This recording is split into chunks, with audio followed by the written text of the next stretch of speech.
청자 여러분, 평안하셨습니까?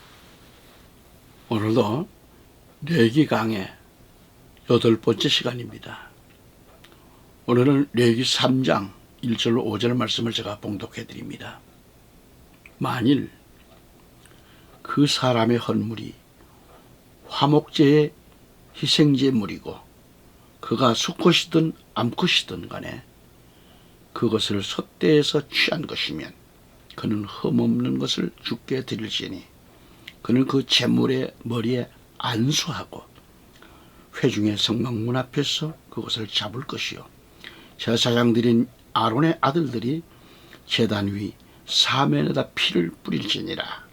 그는 화목제의 희생제물 중에서 주께 불러드리는 제사를 드리는 것이며 내장을 덮고 있는 기름과 내장 위에 모든 기름과 옆구리에 붙은 두 콩팥과 그 위에 있는 기름과 간 위에 거풀을 콩팥과 함께 떼어내고 아론의 아들들은 그것을 제단 위 불 위에 있는 나무에 번제 희생으로 불살지니라. 그것이 주께 불러드리는 제사요 주께 향기로운 냄새니라. 아멘. 지금까지 우리는 번제 1장에서 번제와 음식제사 소제 2장에서 이렇게 해서 대해서 말씀을 상고해 왔습니다.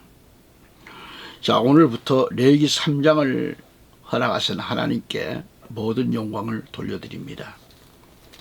오늘 레위기 3장에서 화목제의 희생제물 또는 그 드리는 방법에 대해서 하나님은 가르쳐 주셨습니다. 여기 화목제 역시 번제와 동일하게 바로 1절 5절까지가 바로 이 소, 양, 이 소는 1절 5절까지고 양은 6절 11절까지고 염소는 12절 17절에 이렇게 그 제물로 구분되어 드려져 있습니다. 그렇지만 이 화목제 제물을 헌제자의 몫이 없었던 번제와는 달리 제사 후 제사장과 헌제자의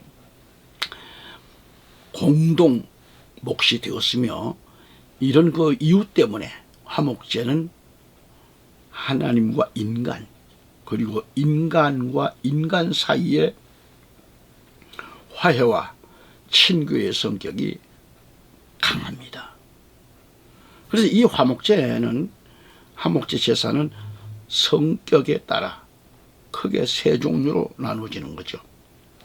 곧 하나님께 받은 은혜가 감사해서 드려지는 감사제가 7장 15절에 그리고 소원을 이루기 위해서 소원의 성취이 되었을 때 드리는 소원제가 레위기 7장 16절에 따라서 장막 건립시 자발적으로 예물을 드린 것처럼 출애굽기 35장 5절과 21절에서 그래서 자진하여 드리는 그런 자원제가 있어요. 레위기 7장 16절에 또 낙헌제가 있어요. 레위기 22장 18절에 가면 그래서 이 낙헌제가 그겁니다. 그래서 한편 이러한 그 화목제는 제사의 순서상 죄를 속하는 그런 속죄제, 전적인 헌신을 다짐하는 번제, 충성과 정결의 표현인 음식제사에 이어 가장 마지막에 드려진 그런 제사로서 그 죄사함을 받고 헌신과 정결의 삶을 다짐하는 가운데 하나님과 기쁨 중 교제하는 그런 축제의 제사였습니다. 좀 더 구체적으로 말한다면 이 구약의 제사는 한낱 제사로 끝나는 그런 제사가 아니죠.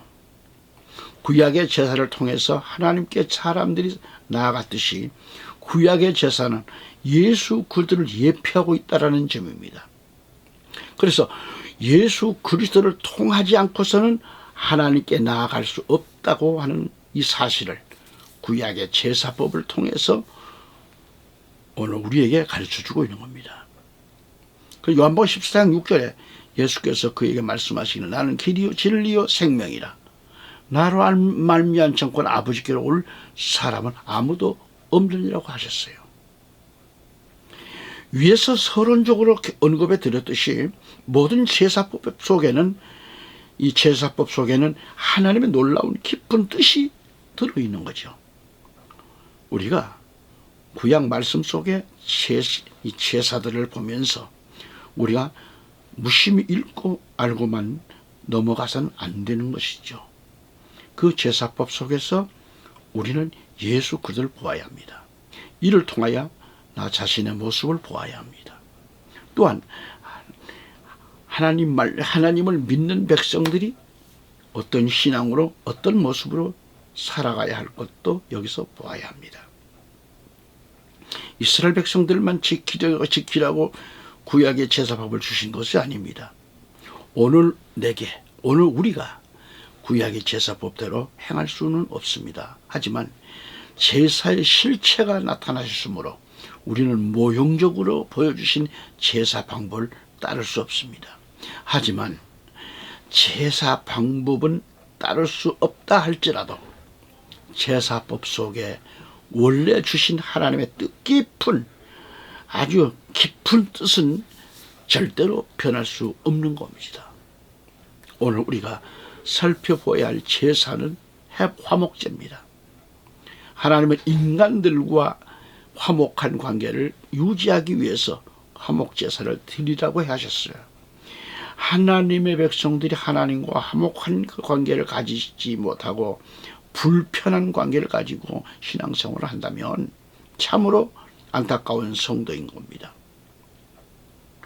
오늘 우리는 화목제사가 우리에게 주는 의미가 무엇인지 살펴보고 하나님과의 관계가 화목한 관계가 되고, 더 나아가서는 우리 자신, 우리 모두 하나님 제단의 제물들이 되기를 우리 구주 예수 그리스도 이름으로 축원합니다. 아멘. 그러면 첫 번째, 레위기 3장 1절에 보면은 자원하여 예물을 드리라는 겁니다. 만일 그 사람의 헌물이 화목제의 희생제물이고 그가 숫것이든 암것이든 간에 그것을 솥대에서 취한 것이면 그는 흠없는 것을 주께 드릴지니. 레위기 3장 6절에 보면 만일 주께 드릴 화목제의 희생을 위한 그의 제물이 숫것이든 암것이든 간에 양떼에서 취한 것이면 그는 흠 없는 것을 드릴 것이며 라고 했고, 레위기 3장 12절에 가서 보면 만일 그의 제물이 염소이면 그는 주 앞에서 그것을 드릴지니라고 하셨습니다. 여기서 자원하여 예물을 드려야 하는 것은 바로 화목제의 희생을 가리킵니다. 레위기서 3장 1절에 만일 그 사람의 헌물이 화목제의 희생제물이라고 오라고 했습니다. 제물이고 그랬어요. 여기서 히브리 원문에 보면 제바의 셜라밈이라고 하고 있어요. 제바의 셜라밈인데 여기 제바흐라고 하는 것은 죽이다라는 동사, 바로 자바흐에서 파생된 그런 말로 희생제물이 될 짐승을 가리키고, 또 셜라밈은 온전해지다, 해를 받지 않다라는 뜻의 동사, 살림에서 파생된 말로 하나님과 그의 백성 간에 단절되었던 관계를 회복하기 위해서, 또는 주께서 베푸신 은혜에 보답하기 위해 드려지는 희생제를 가리키고 있습니다. 몹시 참 이 뜻이 깊지요. 그래서 이 궁극적으로 사도 바울이 우리 주 예수 그리스도로 말미암아 하나님으로 더불어 화평을 누리자라고 로마서 5장 1절은 에서 말한 그런 바와 같이 그리스도의 대속의 죽음으로 인하여 마지막 날에 만물이 그리스도 안에서 하나님과 화목해야 된다고 하는 화목이 우리의 근본이 되는 거죠. 그렇다면 여기 화목제 제사는 짐승을 드리는 피의 제사인데요, 여기서 제물은 소가 있고 양이 있고 염소가 있고 이 세 가지만 드릴 수 있었어요. 그런데 특이한 건 뭐냐? 하나님 제물로는 반드시 수컷이어야만 된다고 했어요. 암컷도 사용하도록 허락하고 계십니다. 그러나 흠만큼은 절대로 있어서는 안 돼요. 흠이 있어서는 안 돼요. 이러한 화목제사에는 하나님의 깊은 사랑이 숨겨져 있는 거죠. 여기서 이해를 돕는다고 하면 화목제는 뭐예요? 화목제. 아까도 말씀드렸습니다. 제바의 쉘라밈인데 바로 이 뜻은 화평의 희생제, 친교의 희생제, 수컷이나 암컷이나 하나님과의 화목관계를 이루는 데 있어서는 남녀노소 빈부귀천이 있을 수 없다라는 겁니다. 그러니까 흠없는 것으로, 이건 뭐예요? 흠없다고 하는 것은 뭐죠? 예수 그리스도를 의미합니다. 흠없다는 것은 예수님만이 흠이 없으십니다. 인간 스스로는 화목제의 희생제물이 될 수가 없습니다. 오직 그리스도와 하나로 연합되어질 때 화목제의 희생제물이 될 수 있는 거죠. 하나님께 드릴 때 이것은 십자가에서 죽으신 예수 그리스도는 하나님 앞에서 죽임을 당하셨습니다. 우리 또한 하나님 앞에 드려지는 희생제물이 되어야 하는 겁니다. 또한 번제와 마찬가지로 화목제도 짐승을 죽여 피를 흘리고 또 번제단에 불로 태워 드리는 화제였습니다. 하나님께 드리는 모든 제사는 불로 태워서 드리는 화제였습니다. 이것은 곧 우리의 모든 예배가 오직 성령의 인도와 주관으로 하나님께 드려져야 한다는 그런 예표예요. 아주 기쁜 뜻이죠. 이러한 화목 제사가 어떻게 이루어졌는지에 대해 성경은 증거하고 있는가. 자, 요한일서 4장 10절의 말씀 보면 여기에 사랑이 있으니 했습니다. 우리가 하나님을 사랑하는 것은 아니요, 그분이 우리를 사랑하시고 그의 아들을 우리 죄들을 위하여 화목제물로 보내신 것이라는 말씀이 여기 나와요. 화목제물로. 이게 예수 그리스도가 하나님과 우리 사이에 화목제물이 되었다고 성경은 분명히 밝히고 있지 않습니까? 하나님과 인간 사이에는 죄악의 담장이 가로막혀 있었습니다. 그런데 이 죄악의 담을 예수 그리스도가 화목제물이 되심으로 허물어진 거죠. 아멘. 로마서 5장 1절에 그러므로 우리가 믿음으로 의롭게 되었으니 우리 주 예수 그리스도를 통하여 하나님과 화평을 갖느니라 했습니다. 우리는 스스로가 하나님과 화평을 이룰 수 없습니다. 스스로는 화목제물도 될 수 없습니다. 예수 그리스도가 화목제물이 되셨기 때문에 나와 여러분이 우리가 하나님과 화목한 관계가 될 수 있고 더 나아가서는 화목제물까지도 될 수 있다는 사실입니다. 그런 말씀이에요. 오늘 이 시대는 하루가 다르게 급변하고 있습니다. 이러한 시대 속에서 사람들은 내일을 알 수 없는 그런 불안과 혼돈 속에서 많은 사람들은 안정된 삶을 살지를 못하고 불안 속에서 살고 있습니다. 마음이 안정되지 못하니까 생활 속에서 기쁨이 없는 거예요. 기쁨이 없다 보니 어떻게 되죠?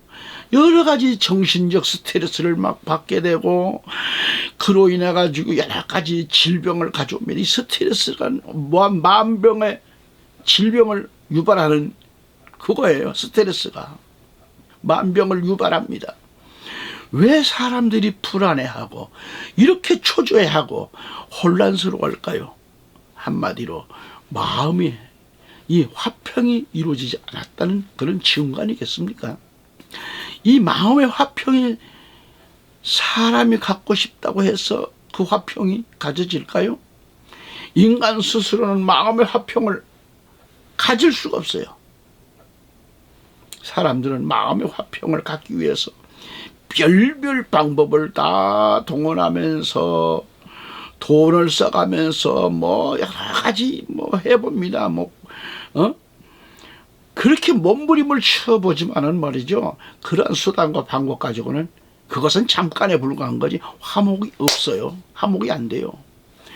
그래서 다시 사람들의 마음은 또 불안한 거예요. 그래서 혼란스러워질 수밖에 없는 겁니다. 사람들은 흔히 이런 말을 합니다.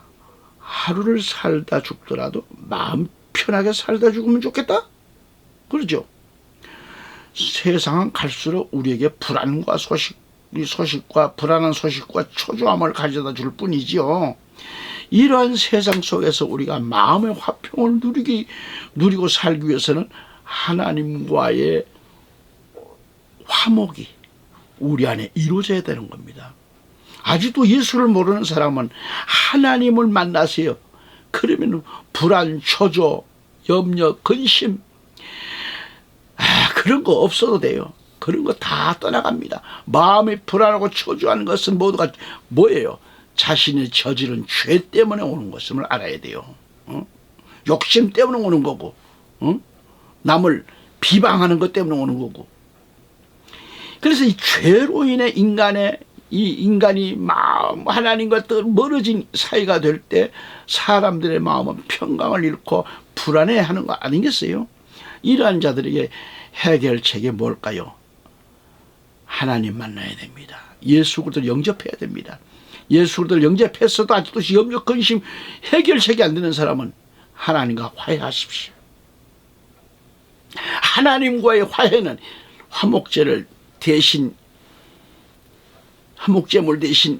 예수 그리스도를 믿고 그리스도와 하나가 되어질 때 그리스도의 평강이 그의 마음속에 임하게 되는 겁니다. 그래서 요한복음 14장 27절에 내가 너희에게 화평을 남겨두나니 나의 평안을 너희에게 주노라. 예수님의 말씀이죠. 내가 너희에게 주는 것은 세상이 주는 것과 같지 아니하니 세상이 보약이 주는 것도 아니고 어떤 코미디를 봐서 되는 것도 아니고 그런 것과 같지 아니하니 너희는 마음에 근심하지 말고 두려워하지도 말라 그랬어요. 오라 그랬습니다. 오라. 그런데 사람들은 이러한 화평이 계속 지속되지를 못할까요? 기도드릴 때만 잠깐 평강이 임하고 또 말씀 볼 때 찬양할 때에 예배 드릴 때는 하나의 평강이 임한 것 같은데 금방 마음이 심란해지고 어두워졌다고 하면 그건 냄비신앙이에요. 냄비신앙. 왜 그럴까요? 그 원인이 어디 있을까요? 그 원인은 자신이 하나님께 예수 그리스도와 더불어 하나님 앞에 화목제물이 되지 못했다는 증거예요. 증거. 여러분 여기 소, 양, 염소 세 가지 이 제물은 무엇을 의미할까요? 잘 들어보세요. 첫째 제물은 흠없는 소, 양, 염소의 수컷과 암컷이어야 되는데요. 레위기 3장 1절 얘기입니다. 다시 봅니다. 그가 수컷이든 암컷이든 간에 그것을 소떼에서 취한 것이면 그는 흠없는 것을 주께 드릴지니라 했어요. 여기서 번제에 합당한 제물은 숫소와 수양, 염소지요. 염소과에 속한 거죠. 이 수양과 비둘기 종류로 제한하고 있는 겁니다. 그렇지만은 화목제에는 비둘기는 제외되었지만 암컷은 허용했어요. 그래서 비둘기가 제외된 것은 화목제의 기본 요소인 기름을 비둘기에서는 얻을 수 없고 비둘기는 남성 대명사가 적용되었기 때문에 그렇습니다. 그래서 이 화목제물에서는 성의 선택이 자유롭습니다. 그 이유는 번제를 드리는 것은 경외의 표현으로 우리의 힘과 최선의 것을 하나님께 바친다는 뜻이고 화목제는 하나님과 제사장 그리고 제물을 드리는 자가 분배를 하기 위해서 그렇기 때문입니다. 그래서 화목제는요 친거의 축제이고 제물의 성에 구별을 두지 않는 것이 특징이에요. 그리스도 예수 안에서는 유대인이나 헬라인이나 종이나 자유자나 남자나 여자나 차별이 있지 않다고 했습니다. 갈라디아서 3장 28절에. 또한 예수님은 성의 차별이 없이 성의 차별이 모든 죄인을 위하여 십자가에 돌아가신 화목제물이십니다. 아멘. 그래서 이 세 가지의 소, 양, 염소 중에서 소는 잠언서 14장 4절에 수소의 힘으로 얻는 것이 많으니라고 했죠. 소는 힘이 강합니다. 그래서 소는 충성스러운 짐승이라는 것을 번제 제사 때 살펴봤습니다. 즉 충성스러운 힘 있는 신앙으로 제단을 섬길 때 화목제물이 될 수 있다는 뜻입니다. 믿음이 약한 자는 양, 염소의 화목제물로 충성함으로 화목제물이 될 수 있습니다. 각자에게 주신 믿음의 분량이 있습니다. 그래서 그 믿음의 분량대로 우리는 최선을 다하면 하나님과의 관계가 화목한 관계가 되는 거죠. 교회에 내 믿음의 분량대로 충성을 했을 때 그 마음의 평강이 오는 것을 똑똑히 확인할 수 있습니다. 어서 교회로 나오십시오. 그래서 이 평강은 저 세상에서 느껴볼 수 없는 평강입니다. 그래서 예수 그리스도를 영접해야 돼요. 머리 아프고 그렇게 고통스러웠던 사람이 예수님을 영접하거나 하루아침에 머리가 안개가 거치듯이 깨끗하게 치료받은 분들이 있습니다. 제가 부흥집회를 가가지고 어떤 여인을 그 성도들이 쫙 앉았는데 유독히 그 여인은 머리를 딱 만지는데 아이고 소금 가마를 만지는 것 같아요. 머리가 팍 하는데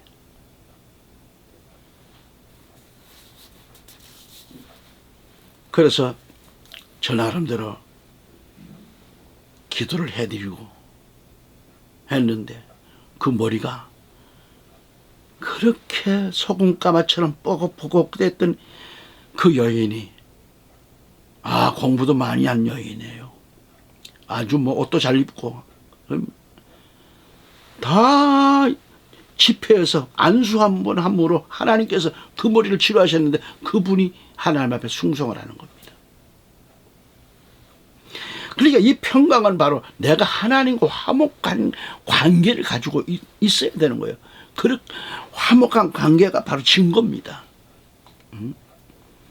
두 번째는 화목제물인 양입니다. 앞서 우리는 양에 대해서 살펴봤는데요. 양은 희생을 의미하는 거예요. 희생 없이 얻어지는 것은 희생에 얻어지는 것이 없는 것이 바로 세상 이치입니다. 영적 세계에서도 마찬가지예요. 자신이 희생하지 않고 화목한 관계만 이루어지기를 원한다면 이것은 어리석은 거죠. 어리석고 무능하기 때문일 거예요. 예수 그리스도가 우리를 위하여 십자가에서 희생하셨기 때문에 화목제물이 되셨듯이 우리 또한 교회를 위하여 그리고 희생해야만 하나님과 화목한 관계가 이루어지고 화목제물이 된다고 하는 이 사실을 명심해야 합니다. 그 다음에 화목제물이 염소입니다. 여러분 염소에 관해서 앞서 말씀을 드렸습니다만 여기서 염소의 특징은 앞서가는 짐승이죠. 에레미야 50장 8절에 양떼들의 앞서가는 순염소와 같이 되라 그랬습니다. 그러니까 하나님의 일을 하는데 앞장서가는 자가 될 때 하나님과 화목한 관계가 되고 제단에 화목한 제물이 될 수 있다는 말이죠. 예수님도 하나님 일을 하는 데 있어서는 앞뒤를 주저하지 않고 앞서가는 분이셨습니다. 이 방송을 애청하고 계신 여러분, 성도의 최고의 신앙은 제단의 제물이 되는 겁니다. 살고자 예수를 믿는 것이 아니라 죽고자 예수를 믿는 자는 강하면서도 희생자가 되어야 합니다. 마태복음 16장 25절로 26절에 이렇게 말씀합니다. 누구든지 자기 생명을 얻고자 하면 생명을 잃을 것이요 누구든지 나를 위하여 자기 생명을 잃으면 얻으리라. 사람의 온 천하를 얻고도 자신의 혼을 잃는다면 무슨 유익이 있겠느냐. 또 사람이 자기 혼을 무엇과 바꾸겠느냐라고 하셨습니다. 크게 두 번째로 말씀드리면 화목제 제물을 어떻게 드려야 하는가 합니다. 자, 오늘 본문 레위기 3장 2절로 5절 말씀을 봅니다. 그는 그 제물의 머리에 안수하고 회중의 성막문 앞에서 그것을 잡을 것이요 제사장들인 아론의 아들들이 제단 위에 사면에다 피를 뿌릴지니라. 그는 화목제의 희생제물 중에서 주께 불러드리는 제사를 드릴 것이며 내장을 덮고 있는 기름과 내장 위의 모든 기름과 옆구리에 붙은 두 콩팥과 그 위에 있는 기름과 간 위에 꺼풀을 콩팥과 함께 떼어내고 아론의 아들들은 그것을 제단 위 불 위에 있는 나무에 번제 희생으로 불살지니라. 그것이 주께 불러드리는 제사요 주께 향기로운 냄새니라. 아멘. 먼저 그 제물의 머리에 안수를 해요. 안수하고 회중의 성막 문 앞에서 그것을 잡을 거라 그랬어요. 제사장들인 아론의 아들들이 제단 위에 사면에다 피를 뿌릴지니라. 그리고 제단 위에 불 위에 있는 나무에 번제 희생으로 불살지니라. 그것이 주께 불러드리는 제사여 주께 향기로운 냄새니라고 하셨습니다. 여기서 소, 양, 염소의 수컷이나 암컷 가운데 흠 없는 것으로 선별하여 그 제물 위에 안수하고 그리고 회중의 성막문 앞에서 잡았습니다. 제물의 머리 위에 안수한다고 하는 것은 5가지 의미가 있는 겁니다. 첫째는 고백의 의미가 있습니다. 고백. 첫째, 자신은 어찌할 수 없는 죄인임을 고백하는 것. 둘째로 그리스도 없이 아무것도 할 수 없는 무능한 죄인임을 고백하는 것. 셋째로 형벌받아 마땅한 존재임을 고백하는 거고, 넷째는 그리스도가 나의 구주이심을 고백한다는 의미가 있습니다. 둘째로 받아들임의 의미가 있어요. 그 제물이 현재 자신을 위해 드리는 것임을 시인하는 의미가 있고요. 셋째로 전가의 의미가 있는 거죠. 전가시킨다는 의미가 있는 겁니다. 넷째로 이 헌제자와 제물이 하나로 연합되었음을 의미한다는 얘기죠. 제물이 죽을 때 자신도 함께 죽는다는 의미가 내포되어 있습니다. 세 번째로 회중의 성막문 앞에서 잡았다 그랬죠. 2절에 회중의 성막문 앞에서 그것을 잡을 것이오라 했어요. 희생 짐승의 도살 장소가 바로 번제단 북편뜰이었습니다. 레위기 1장 11절에 지난번에 봤죠. 이것을 통상 회중의 성막과 문 앞이라고 표기하고 있는데요. 그 이유가 주의 지상 임재 성소 앞에 위치하고 있기 때문에 그렇습니다. 그래서 회중의 성막문은 양의 문이 되신 예수 그리스도를 상징하고 있습니다. 성막의 문은 오직 하나뿐이죠. 구원의 문은 오직 하나, 예수 그리스도뿐인 겁니다. 예수님은 유일하신 구원의 문이시죠. 그래서 요한복음 10장 7절 10절을 말씀 가서 보면은 그러므로 예수께서 다시 그들에게 말씀하시기를 진실로 진실로 내가 너희에게 말하노니 나는 양들의 문이라. 내 앞에 온 자는 다 도둑들이요 강도들이라. 양들이 그들을 듣지 아니하였느니라. 나는 그 문이라.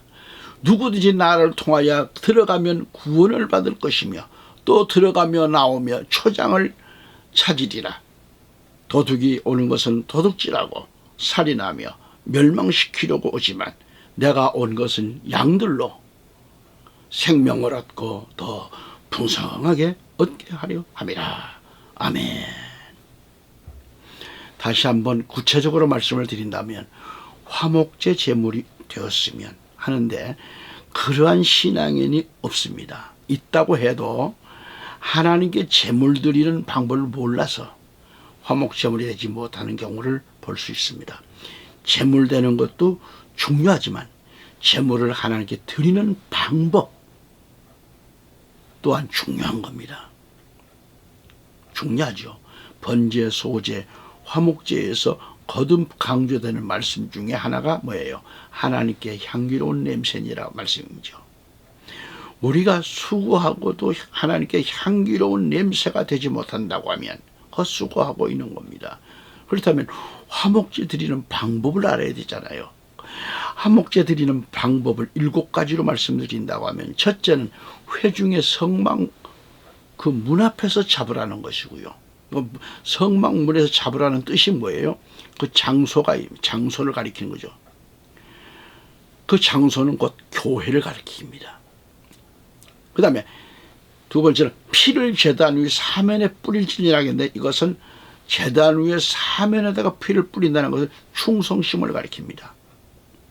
셋째로 기름은 뭘 가리키죠? 잘 아시죠? 성령을 가리킵니다. 네 번째로 제단 위에 불 위에 있는 나무의 번제 희생을로 불사를 지니라고 했습니다. 이것은 불은 성령 충만. 다음으로 그 가슴을 주 앞에 흔드는 제사로 흔들지니라 하니까 레위기 7장 30절에 말합니다. 이것은 좌우로 흔드는 것을 요제라고 하는데요. 이렇게 드린 것은 제사장과 그 가족들 것으로 화목을 이루라는 거죠. 그런 뜻입니다. 여섯째로 오른쪽 앞다리를 들어 올리는 제물로 제사장에게로 줄지니라 그랬습니다. 자, 여기 7장 32절입니다. 이건 무슨 얘기예요? 들어 올리는 제물, 이것은 제사를 집행하는 제사장 몫이라는 겁니다. 그리고 제물 중 남은 부분을 잘 처리해야 된다는 것이에요. 여기 7장 15절 21절에. 그러니까 드린 제물은 이제 하나님의 것이기 때문에 거룩한 겁니다.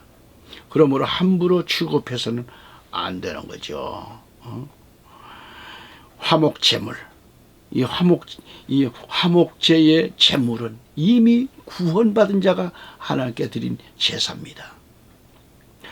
그러나 이 시대 과연 구원받은 자들이 하나님과 화목한 관계를 가지고 살아가고 있는가요? 사람들끼리도 불편한 관계가 되면 대화가 끊기고 인상만 쓰게 되는데 우리가 하나님과 불편한 관계라면 하나님의 마음은 어떠하실 건가? 성도들이 교회 다니다가 왜 교회와 목사와 성도들끼리 불편한 관계가 되는가? 바로 이 화목 제물 그 드리는 방법을 알지 못해서 불편한 관계가 되고 있는 겁니다. 화목제의 제물을 어떻게 드려야 할 것인가?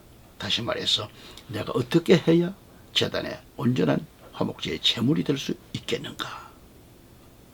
그것은 첫째로 화목제의 제물은 회중의 성막문 앞에서 잡으라 그랬죠?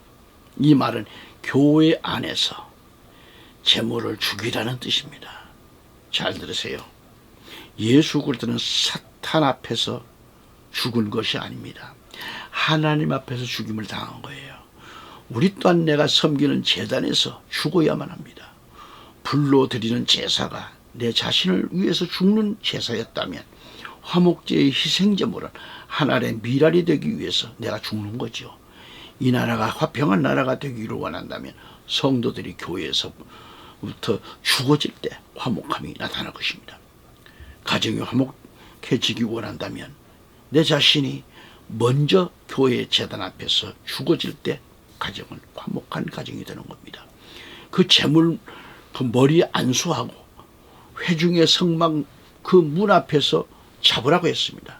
내 자신의 죄를 온전히 고백하고 주님 앞에 죽으라는 겁니다.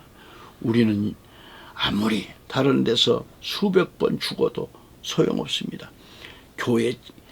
교회 제단 앞에서 내 자신 죽어야 돼요.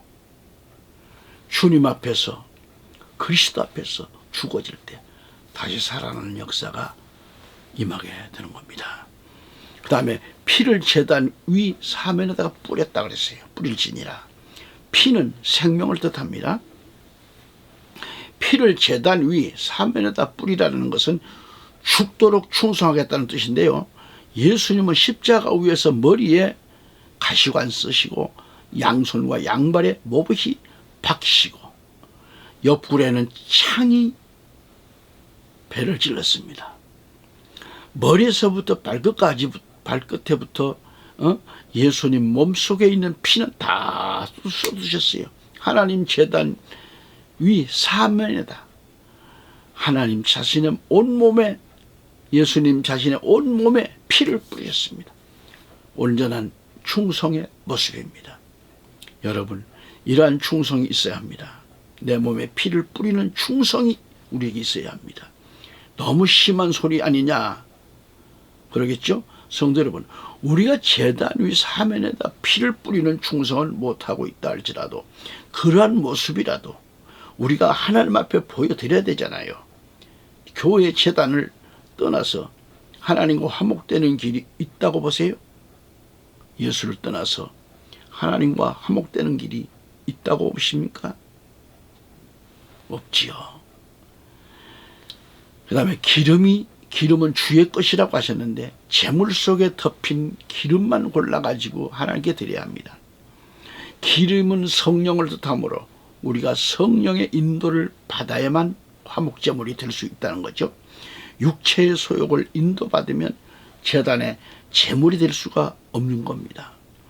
갈라디아서 5장 17절에 육신은 성령을 거슬러 욕심을 부리며 성령은 육신을 거스리나니 이들은 서로 반목하여서 너희가 하고자 하는 것을 하지 못하게 되느니라 그랬어요.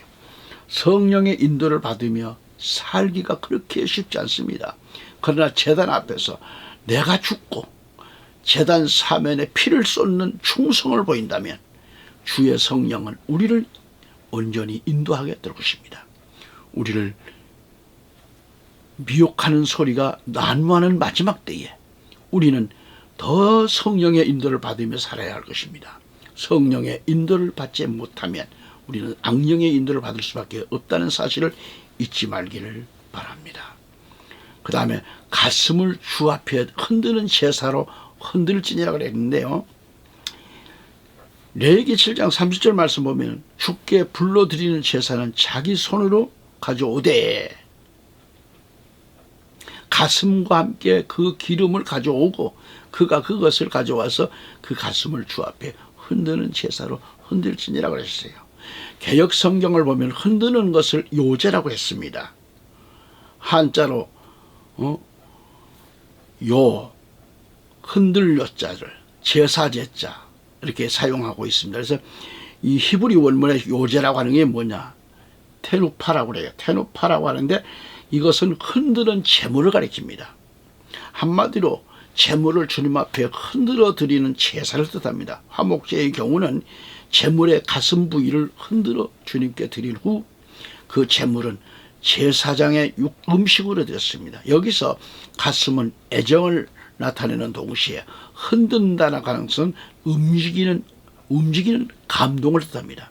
아울러 제사장의 심정은 항상 성령에 의해 감동이 되어 있어야만 한다는 말씀이죠.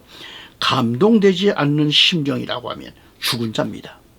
제사장은 언제나, 목사는 언제나 성령의 감동을 받아 활동해야 하고 하나님의 말씀을 선포해야 됩니다. 그리고 화목제는 하나님과도 화목한 관계를 뜻하지만 사람과 사람 사이에도 화목이 있어야 된다는 것을 뜻하고 있어요. 그런데 흔들어 드리는 가슴 부위를 불에 태우지 않고 거슬려서 제사장과 그 자손들에게 돌리라는 것입니다. 그건 뭘까요? 이것은 백성들과 제사장 간의 화목을 의미하는 겁니다. 제사장은 오늘로 말하면 교회의 담임 목사입니다. 여러분이 화목제물이 되기 위해서는 교회의 목사에게 가장 좋은 것을 드릴 수 있는 그런 자가 될 때 화목 제물이 될 수 있다는 말씀입니다. 여기서 제물의 가슴 부위라고 했는데 이것은 참으로 맛있는 부위를 가리킵니다. 또 가슴 부위는 짐승의 한 중간을 말합니다. 가장 좋은 것으로 주의 종을 섬길 때 성도는 하나님과 화목한 관계가 되고 화목 제물이 된다는 그런 의미입니다. 하나님과 화목한 관계가 되었는데 가정이 화목해집니다. 일터에도 화목이 됩니다. 운영하는 기업도 화목해집니다. 성도들이 하나님과 화목하면 교회 또한 화목한 역사입니다. 감동의 역사입니다. 주의 종들에게 냉수 한 그릇을 주어도 하늘에서 기억하신다고 했는데 하물며 가장 좋은 것을 드리는 성도가 되는데 어찌 하나님과 화목한 관계가 안 되겠는가. 할렐루야. 오늘은 여기서 말씀을 마칩니다. 다음 시간 건강한 맛으로 다시 뵐 때까지 안녕히 계십시오. 감사합니다.